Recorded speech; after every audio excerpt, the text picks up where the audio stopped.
Arrow India show में शामिल हुआ अमेरिका का B-1B बॉम्बर प्लेन। जानिए क्यों है दुनिया का खास विमान।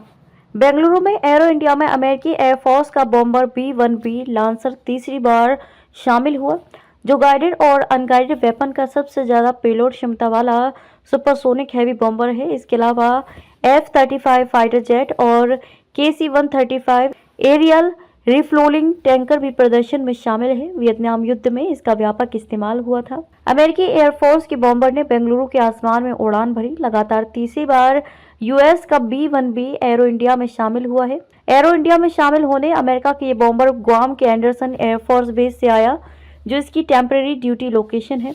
B-1B लॉन्चर एक सुपरसोनिक हैवी बॉम्बर है। ये यूएस में अपने बेस से दुनिया में कहीं भी अपने मिशन को अंजाम दे सकते हैं। ये गाइडेड और अनगाइडेड वेपन का सबसे ज्यादा पेलोड क्षमता वाला प्लेटफॉर्म है। इसे अमेरिका की लॉन्ग रेंज बॉम्बर फोर्स की बैकबोन कहा जाता है। इसे आमतौर पर बोन B-1 कहा जाता है।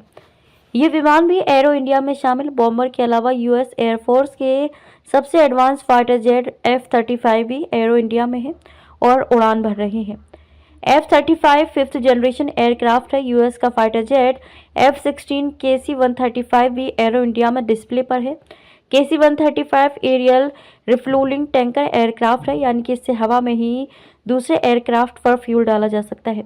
वियतनाम युद्ध में हुआ था इस्तेमाल। KC-135 को शुरू में स्ट्रेटेजिक बॉम्बर्स में फ्यूल भरने का टास्क दिया गया था, लेकिन इसे वियतनाम युद्ध और बाद के संघर्षों जैसे ऑपरेशन डेजर्ट स्टॉर्म में व्यापक रूप से इस्तेमाल किया गया, ताकि अमेरिकी टैक्टिकल फाइटर्स और बॉम्बर्स का एंड्योरेंस कितने वक्त हवा में रह सकता है और मिशन को अंजाम दे सकता है बढ़ाया जा सके।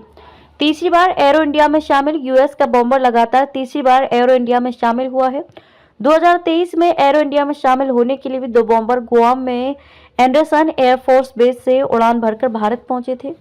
सबसे पहले 3 फरवरी 2021 को पहली बार B-1B लॉन्चर भारत पहुंचा था और एरो इंडिया 2021 के उद्घाटन पर इंडियन एयरफोर्स के तेजस फाइटर जेट के साथ फ्लाई पास्ट किया था।